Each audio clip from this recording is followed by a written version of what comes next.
Hi everyone. We all have heard about invasions, haven't we?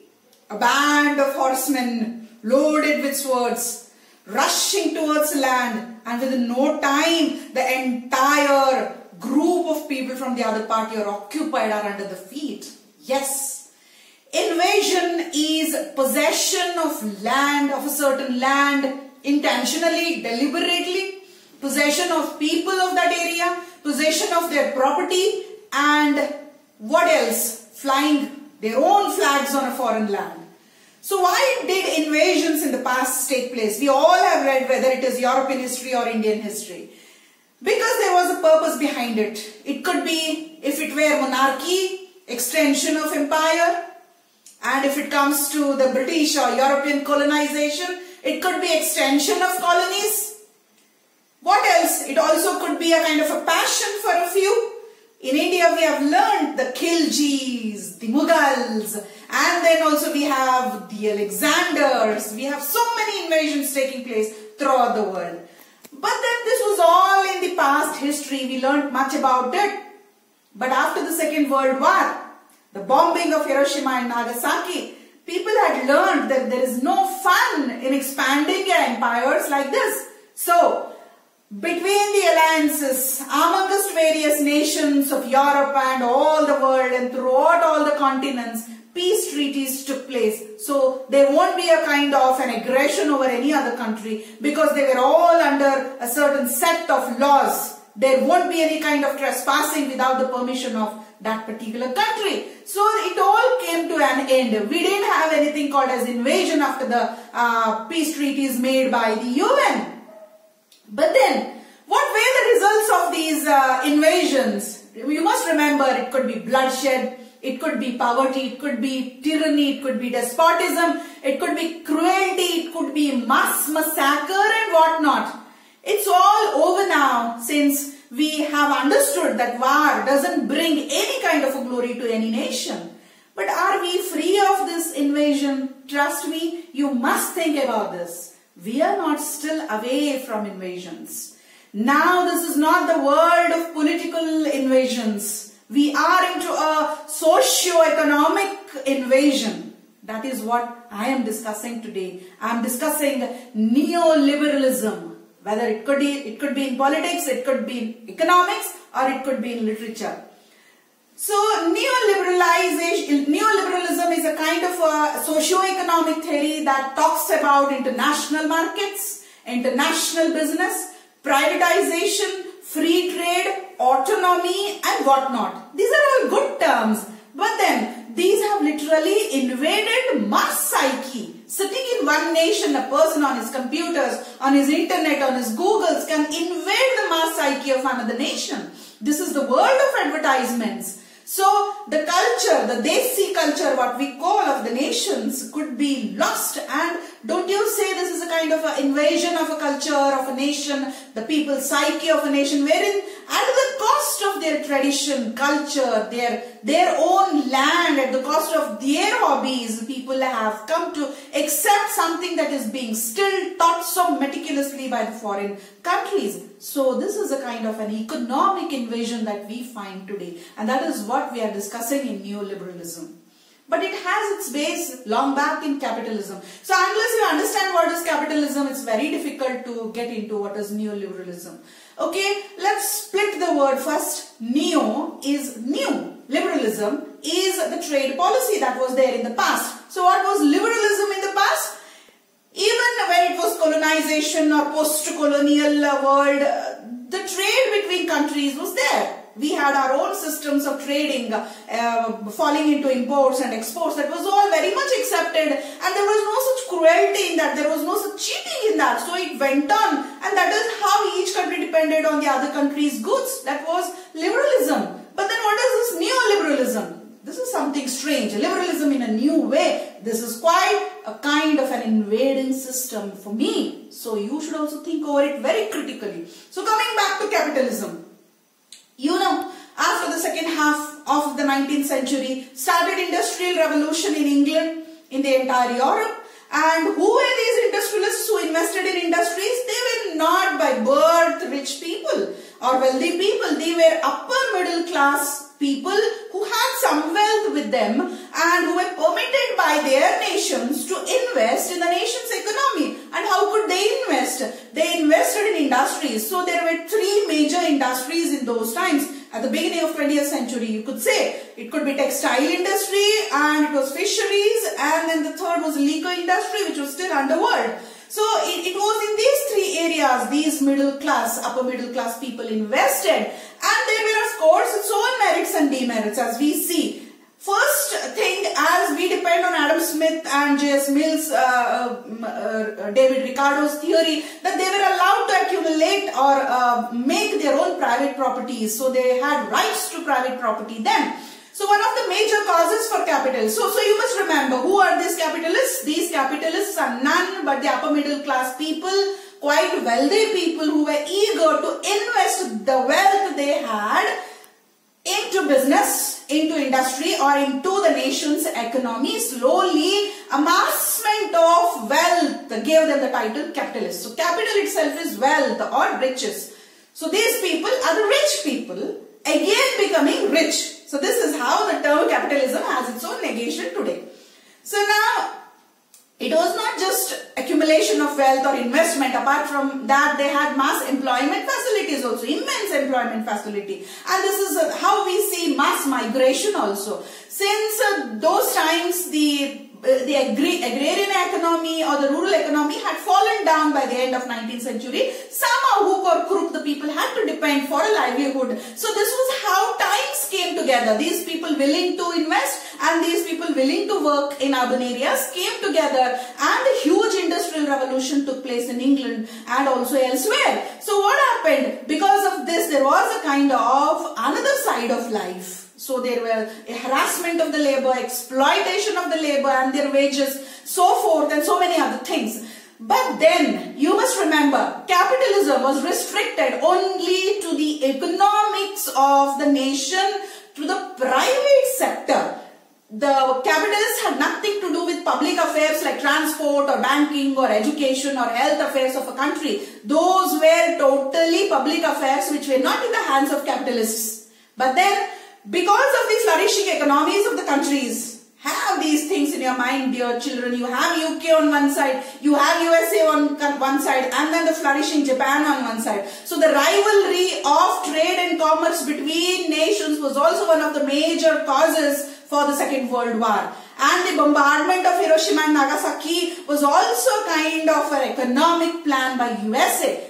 Irrespective of all that, what happened, what caused for the Second World War, that is not our option today. We are focusing on how capitalism created enmity or jealousy between nations and continents. So, in order to get rid of this jealousy after the Second World War, what happened? The world, especially UK and the USA, were open for neoliberalistic economic policies. That in case you have wealth, in case you want to flourish in trade, you will not just flourish in your own country, you will also flourish in other countries. So this is what comes into the neoliberal policy. But then, how was this neoliberalism so very different from capitalism? This is again investing and this is again fetching wealth. But you have to know the major features of neoliberalism, because they thought it is a kind of a further improvisation of the capitalist or the political, economic or a mercantile economy. It is something like they're working above the policies or the theories of Adam Smith and J.S. Mill. Because till then, what they found in Adam Smith and J.S. Mill was that the nation should, or the government should have very less interference into the economic conditions of the nation or the people of that country. But this was not just an end to neoliberalism. Something else also worked which you should focus on. So we will take it step by step. The first thing, privatization, was the first feature of neoliberalism. So what is this privatization? Till date, the capitalists, as I said, used to invest in industries, in business firms. Henceforth, with the enforcement of this policy or this law of privatization, they entered into the banking section of the nation, they entered into the health section, they overpowered education, utility, transport, railways, everything came under the hands of privatization. Now you will ask me, what made such great nations give so much of rights to the private people to interfere into the government affairs? What happened after the Second World War? UK was under tremendous debt. The whole of European continent and much of Asia were under a kind of reconstructing themselves. They had lost so much in their economic and social fields that they had no patience for anything. They were simply focusing on themselves to come back to their original positions. UK was completely indebted to USA, and USA with huge wealth doesn't know what to do with that wealth now, with huge labor, huge plans, great economists. By that time, I'm talking of 1940s and 50s. So what could it do? It came up with International Monetary Fund. It came up with World Bank facilities. It came up with World Trade Towers. It came up with strange international policies. And these policies were not just like benefiting for itself, but they came up with the benefits of the world affairs also. Like any country that is literally indebted to some other country could take loan from these banks. These were owned by so-called capitalists again. So they, of course, they had a share in the government also. So these people can take loans here. So these, what I said, the International Monetary Fund, you should remember World Bank, and then World Trade Organization, they were ever ready, day and night, 24/7 to help people for their loan facilities. Got it? And this is how privatization started. Not only did USA with all its surplus production, with all its financial stability enter into the world market. Not just that, it was helping simultaneously other countries also to invest in other countries. So what happened with the coming of privatization? There was a kind of globalization which we also welcomed a lot, and you should know it was the 1990s. She was Margaret Thatcher, the PM of United Kingdom, and this side you had Ronald Reagan, the President of America. So people must wonder how they came together and established this neoliberalism. The neoliberalism policy was established to the world, was made known to the world with Margaret Thatcher and Ronald Reagan. And not only did they benefit themselves, but of course they benefit others. But the drawbacks of privatization were that you could rush into any other country. You could simply put your money into any other country with very less rules and regulations. And what is this very less rules and regulations I'm talking about? Deregulation. This is the second feature of neoliberalism. Deregulation is the government of that particular country, the country which is investing in other country, will have very less interference with regards to taxes and tariffs, with regards to the surplus products of that country being exported to other country. And the country that imports those products will also have very less role to play with regards to taxes and tariffs. So this is deregulation. Second important feature of our neoliberalism. And then the third, free market. Free market in the sense, think of the Desi markets now. American companies, Chinese companies, UK companies, this is what the India is suffering. Till date, you had all the Chinese goods with you. From where did those goods come at such a low cost? Use and throw kind of a theory in India. All your electronic machines and electronic MNCs that are providing employment to India, these are all USA based. And your jeans fashion, is the jeans made in India? Jeans versus khadi, the khadi has disappeared. And the Chinese toys have come, and where are the jute toys or the jute bags? Where do you find all that? This is not the fault of the people, this is the fault of governments on the upper level. That is, because of the free trade, the surplus production of one country could be easily passed on to the other country at a very low cost, because I told this is surplus production. It has already fulfilled its nation's stomach. Now whatever is rest, that will go to some other country at a very meager cost. And how it benefits is left to the economists. That is not we as students of literature to think about. But we are studying how free trade not only brought products into our country, it brought its traditions into our country. Now you have your Korean fashions, now you have your Chinese inhibitions, and now you have your USA jeans, your torn jeans and all is a fashion now. What is this? This is the introduction of a surplus product from some country into some other country, and the products, children, bring culture, tradition, their eliteness and the pop culture with them, which with the exception of goods, we do not know that we are being culturally manipulated, how poor we are becoming. So this isn't an invasion. Don't you think this is an invasion, indirect invasion? I call this as an economic invasion. Of course, we need trade between nations today. But then, what about the effect of these trades on our social life, on our literary life, on our personal family lives? This is all matters in the field of literature. So how neoliberalism as an economic policy has influenced literature also. So this is what we are going to study. So now, keeping aside capitalism on one side and neoliberalism, you came to know three important factors. Liberalism is a very old traditional economic policy that allows for export-imports between nations. And then capitalism is investing in your own country. Got it? Neoliberalism is investing not only in your country but also investing in the other country. Free passage with the main features like privatization, deregulation, free trade and the coming up of International Monetary Fund, World Bank and World Trade Towers. Why did the terrorists blast the towers? Now think, this is the neoliberal policies. Since many of the developing countries in the Middle East and the further East were affected by these Western economic theories, their Desi economy was gone almost to dust.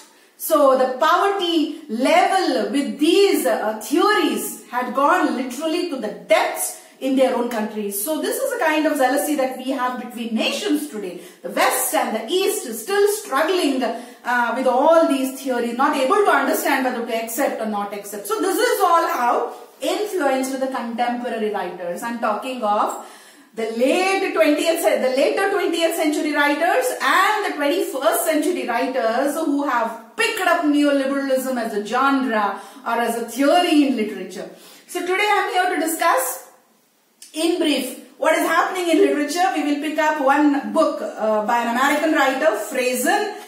The name is The Corrections, which are highly impossible. The title says The Corrections. It's high time you make corrections, but it's out of hands. This is one book. And second, you have an Indian author, Arvind Adiga's The White Tiger, which also came out recently as a movie on Netflix, starring Rajkumar Rao and Priyanka Chopra. You must watch that movie. It's based on Arvind Adiga's The White Tiger. And then you have Arundhati Roy's The God of Small Things.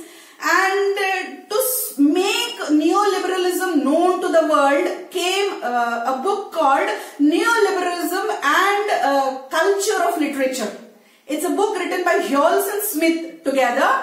It has some 16 provocative essays. I'm not just telling essays. I'm using the adjective provocative essays. 16 essays provoke you, make you understand the meaning of neoliberalism. And one of the writers in this book is also Foucault. So you must know how writers have contributed to this book. Please read this book.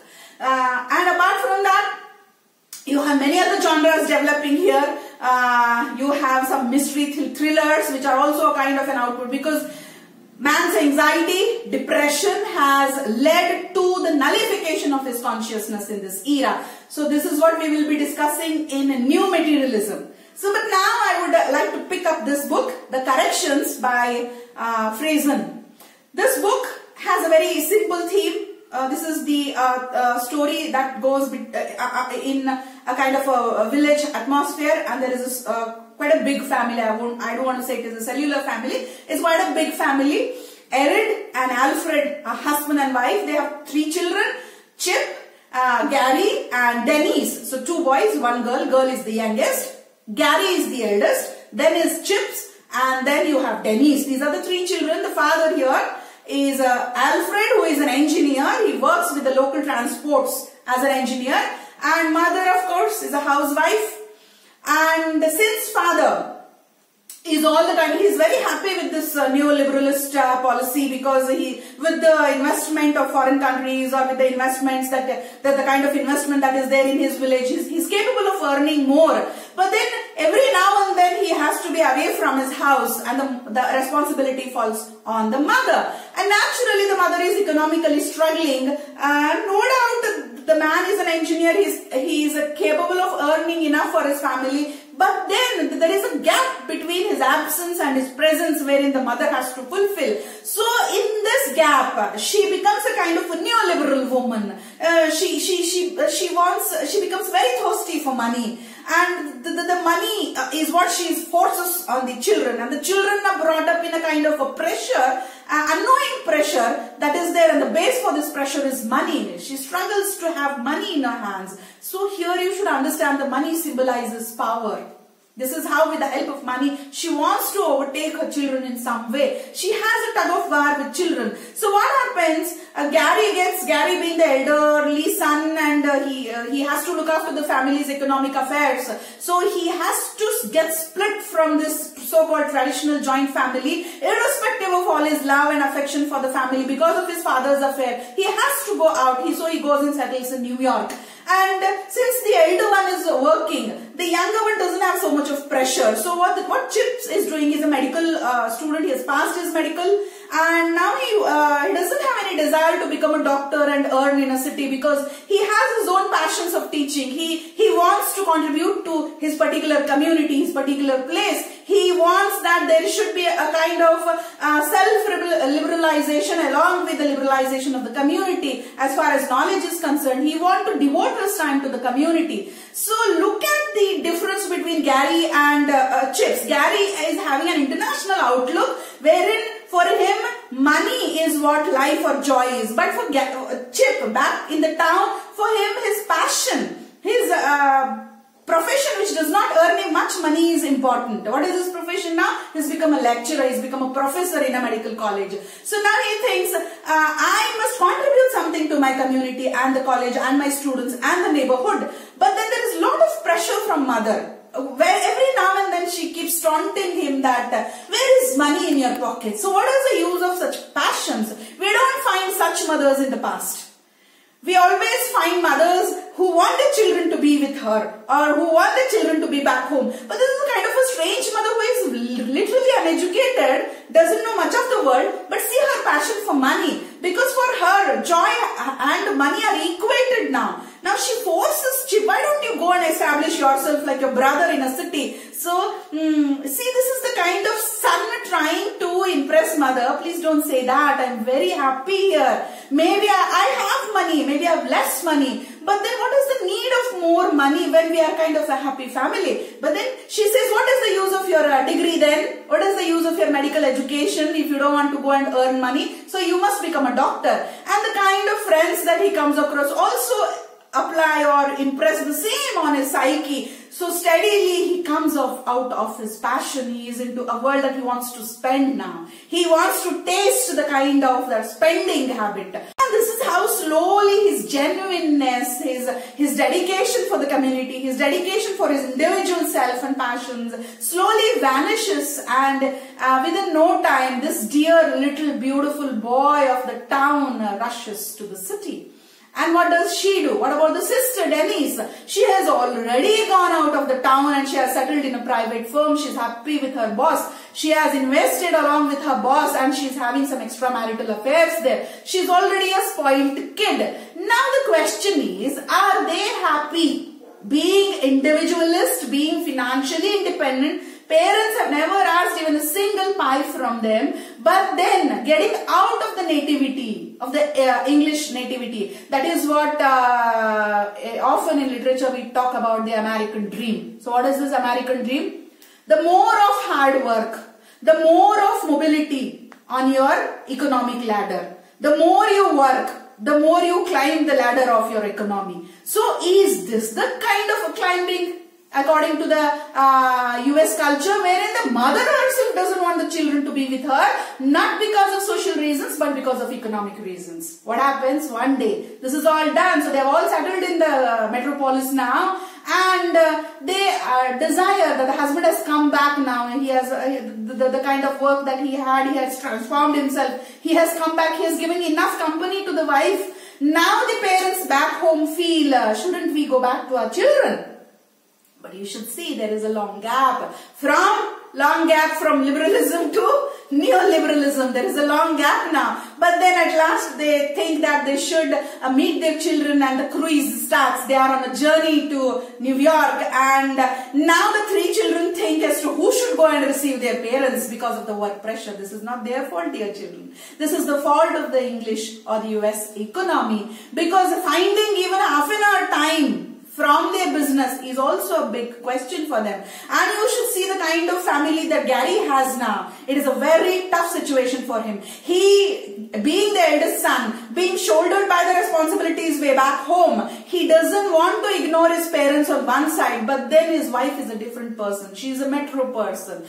For her, love for parents after a certain age is all simply meaningless, idiotic feelings, she calls him. So he has to convince his wife, he has to convince himself and his feelings for the parents. So at last it is he rejects. He is not capable of going and receiving the parents. So the second son, Chip, goes, wherein when he was almost trying to greet his parents or take his parents, he was with a certain girlfriend with whom he had his business relations, and he had carved something ugly which he was just looking into, and it was the time he leaves her there and goes to receive the parents. He gets the parents, comes back home, and the moment she looks at the parents, she becomes violent, because she thinks this is a kind of a big intervention with a big business deal. Immediately she rejects her deal with Chip and she rushes away. So could be his way of looking at her, or it could be his way of looking at the parents,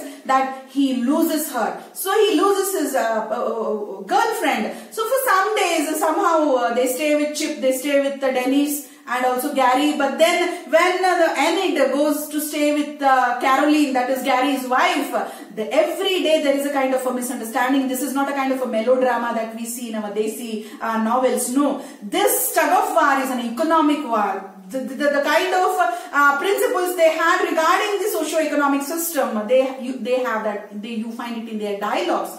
So after all this, they have to return back, and when they return back, when the parents return back to the town, Alfred, the father, has already has fallen into a kind of hallucinations. So he is a deceased person, and you must see what kinds of hallucinations he gets. That is a kind of a travel between the hell and heaven. So every now and then he is traveling between the hell and heaven, and he is being pulled by heaven, equally is pulled by hell, but he has to stay on earth. So this is the kind of the outside of ourselves that we have. The extrinsic, the external sides of ourselves is something being hallucinated in the mind. So due to this hallucinations, he gets bedridden, and the mother calls for the three children to come back and look after the family. But then again there is a question as to who will come and look after the family. At last Gary and at last Chip come without their families, because they're all liberated now, and Dennis comes late, and they're looking after, by the time the father dies, soon after the death of the father, the mother says, I can't force my sons to look after me now. It is you who has to take care of me. But then Dennis says, I'm far off into some other lands. I don't belong to you as a family now. So you act as an individual. You should think of yourself as an individual. Since you have resources here, you can't force me to come out of my life. This is the kind of conversation and argument that goes on between the mother and daughter. And you do not know who is wrong there. You do not know whether the mother is wrong, or you do not know whether the daughter is wrong. These are equal arguments wherein the justice lies on both sides, wherein the both sons disappear, they run away, and at last the daughter tells the mother, high time, this is a great time for you to accumulate your strength and stand as an individual and overcome all those difficulties that you had in the presence of your husband. Now you are a free liberal, you are a neoliberal, you can have your own plans regarding your economy and your livelihood. totally free. And this is literally understood by Enid in the end. Can you imagine? And an educated lady of a village immediately understands, and she catches hold of the situation and she tells the daughter, sorry if I have disturbed you. Now I understand what should be my role in the absence of my husband, and I am getting a new life after the death of my husband. I don't have any regrets for the loss of my husband, because this is what my whole life and my upbringing has taught me, and his long years of staying away from me has made me this kind of a woman. So this is the high time for me to realize the present situation, and this is how the story ends. This could be quite a normal story if we look at it, but there is a lot of symbolism in the story as to what happens in the psyche of these individuals being in this business world, wherein the contribution to community is not at all their responsibility. Contribution to individual wealth, contribution to individual height. They mistook this American dream. What did the American dream say? The more you work hard, the more you climb. So they are of course working hard, and they are of course climbing on the ladder, but then are they climbing only for themselves? So this is how the culture after neoliberalism in America split into pieces.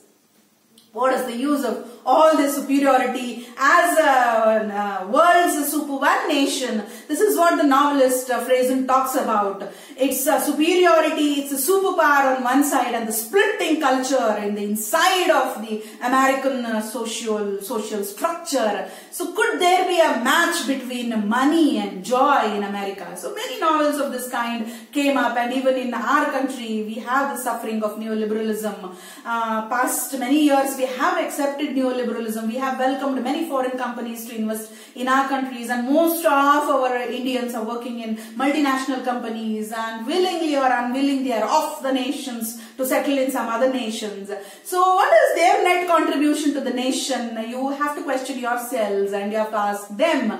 And what about the villages, and what about our agrarian economy? So it's all now a big question, a debatable question. So even in Adigas the White Tiger, we come across the same thing, wherein a daily wages worker kills his employer one day, understanding the neoliberal policy, and with his 40 lakhs rupees he invests on his own business, thinking that after having suffered so much of poverty, once he comes up the ladder, he will not be doing the same as what his employer did. He will be giving justice to the labor class. But then economy is not that easy. Once he becomes an entrepreneur, he also starts behaving the same way. He is another mass massacre. So, the climbing the ladder, have we really understood it? So, this is the age wherein we don't have any caste and class distinctions, because once upon a time class and caste distinctions were purely, most of the times, based on the financial conditions of people. Now if a person belonging to a low caste comes very much high in this ladder, climbs this ladder, so he forgets his caste. He is only measured in the class distinctions.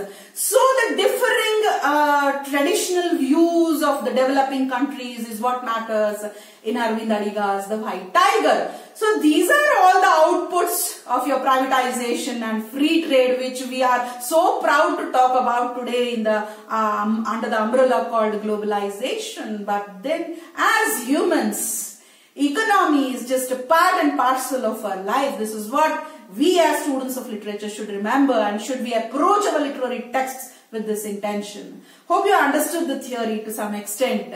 Thank you, dear children.